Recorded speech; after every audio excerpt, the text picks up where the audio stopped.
নৈহাটির বড়মার ইতিহাস এক শতাব্দীর আধ্যাত্মিক ঐতিহ্য।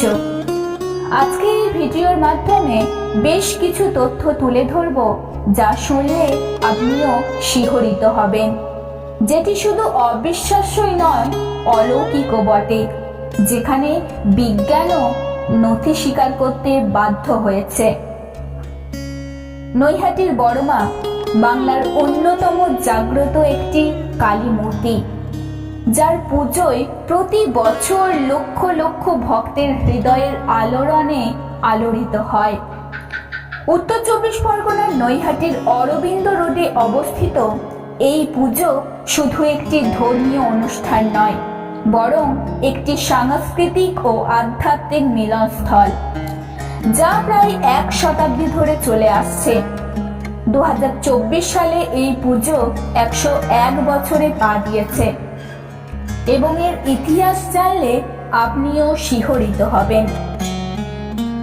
নৈহাটির বড়মার পুজোর সূচনা হয়েছিল প্রায় 100 বছর আগে নৈহাটির বাসিন্দা ভবেশ চক্রবর্তীর হাত ধরে। কথিত আছে, ভবেশবাবু তার কয়েকজন বন্ধুর সঙ্গে নবদ্বীপে রাস উৎসব দেখতে গিয়েছিলেন। সেখানে রাধাকৃষ্ণের বিশাল মূর্তি দেখে তিনি মুগ্ধ হন এবং স্থির করেন যে নৈহাটিতে ফিরে এসে একটি সুউচ্চ কালী মূর্তি তৈরি করে তিনি পুজো করবেন। এই সংকল্প থেকেই শুরু হয় বড়মার পুজো। প্রথমে এই পুজো ভবেশ কালী নামে পরিচিত ছিল, কারণ এটি ভবেশ চক্রবর্তীর উদ্যোগেই শুরু হয়েছিল। ভবেশবাবু ফিরে এসে 21 ফুট উঁচু একটি কালী প্রতিমা তৈরি করেন, যা সেই সময়ে অভূতপূর্ব ছিল। এই বিশাল মূর্তির জন্যই লোকমুখে এই দেবী বড়মা নামে পরিচিত হয়ে ওঠেন। সময়ের সঙ্গে সঙ্গে ভবেশকালীর নামটি ধীরে ধীরে বড়মা হিসাবে রূপান্তরিত হয় এবং এই নামটি আজ নৈহাটির গর্ব। বড়মার মূর্তি প্রায় 21 ফুট উঁচু এবং 14 হাত লম্বা, যা এই পুজোর অন্যতম আকর্ষণ। এই বিশাল আকারের জন্যই দেবীকে বড়মা নামে ডাকা হয়। তবে শুধু আকার নয়, ভক্তদের বিশ্বাস দেবী অত্যন্ত জাগ্রত এবং তার অলৌকিক ক্ষমতা কাউকে খালি হাতে ফেরায় না। এই বিশ্বাসের জেরে বড়মার খ্যাতি শুধু বাংলায় নয়, দেশে বিদেশেও ছড়িয়ে পড়েছে। অনেকে দেবীকে রক্ষাকালী রূপে পূজা করেন, কারণ তিনি ভক্তদের সকল বিপদ থেকে রক্ষা করেন। কেউ কেউ আবার শনিদেবের সঙ্গে তুলনা করে বলেন, যেমন শনিকে বড় ঠাকুর বলা হয়, তেমনি এই বিশাল কালী মূর্তি বড়মা নামে সম্মানিত। নৈহাটির বড়মার পুজো শুধু একদিনের অনুষ্ঠান নয়, এটি 5 দিন ব্যাপী একটি উৎসব। কোজাগরী লক্ষ্মী পুজোর দিন খুঁটি পুজোর মাধ্যমে এই উৎসবের শুভ সূচনা হয়। কালী পুজোর 1 সপ্তাহ আগে থেকেই শুরু হয় মানতের পুজো, যা 24 থেকে 30 অক্টোবর পর্যন্ত চলে। কালী পুজোর দিন অর্থাৎ 31 অক্টোবর রাত 11টায় পূজিত হন বড়মা।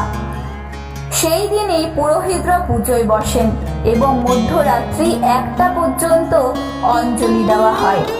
এরপর ভোগ প্রসাদ বিতরণের মাধ্যমে ভক্তদের মধ্যে আনন্দ ছড়িয়ে পড়ে। বড়মার সাজসজ্জা দেখলে চোখ ধাঁধিয়ে যায়। প্রতি বছর দেবীকে প্রায় 100 ভরি সোনা এবং 200 ভরি রূপোর গয়নায় সাজানো হয়, যার মূল্য প্রায় 1.5 কোটি টাকা।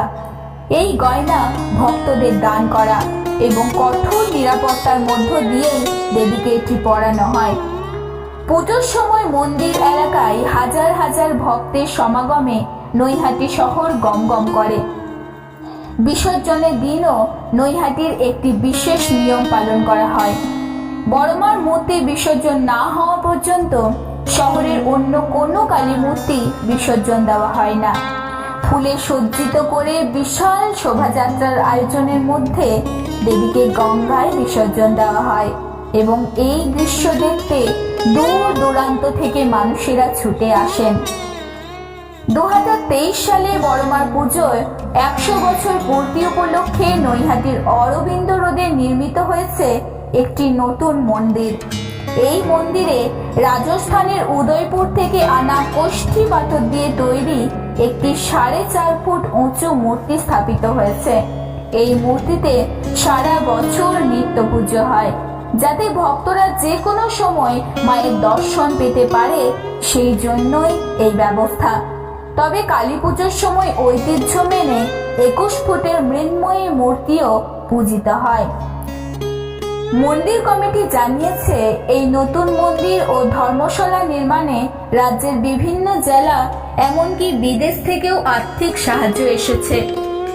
5 তলা ধর্মশালায় অসহায় বৃদ্ধদের বিনামূল্যে থাকার ব্যবস্থা এবং চিকিৎসার সুবন্দোবস্ত করা হয়েছে। বড়মার পুজো শুধু ধর্মীয় নয়, এটি সাম্প্রদায়িক সম্প্রীতির প্রতীক। ধর্ম হোক যার যার, বড়মা সবার। এই মন্ত্র নৈহাটির বড়মার পুজোর মূল সুর। জাতি, ধর্ম, বর্ণ নির্বিশেষে সকলেই এখানে মায়ের কাছে মানত করতে আসেন। ভক্তদের বিশ্বাস, মন থেকে কিছু চাইলে বড়মা কাউকেই নিরাশ করেন না। এই পুজোর জনপ্রিয়তা এতটাই যে এখন অনলাইন অ্যাপের মাধ্যমেও পুজো নেওয়ার বন্দোবস্ত করা হয়েছে। মন্দিরের বাইরে বিশাল এলইডি স্ক্রিনে সারা বছর ধরেই পুজোর দৃশ্য দেখানো হয়, যাতে দূরে থাকা ভক্তরাও মায়ের দর্শন পান। নৈহাটির বড়মা শুধু একটি ধর্মীয় প্রতীক নন, তিনি নৈহাটির সাংস্কৃতিক পরিচয়ের অংশ। এই পুজোর জন্য নৈহাটির চুচুড়া ফেরি সার্ভিসের নামও পরিবর্তন করে রাখা হয়েছে নৈহাটি বড়মা ফেরি সার্ভিস, যা স্থানীয়দের আবেগের প্রতিফলন। নৈহাটির বড়মার পুজো একটি আধ্যাত্মিক যাত্রা, সেখানে ভক্তি, ঐতিহ্য ও সম্প্রীতি একসঙ্গে মিলিত হয়। প্রতি বছর এই উৎসব নৈহাটিকে একটি তীর্থস্থানে রূপান্তরিত করে, যেখানে হাজার হাজার মানুষ মায়ের আশীর্বাদের লোভে ছুটে আসেন।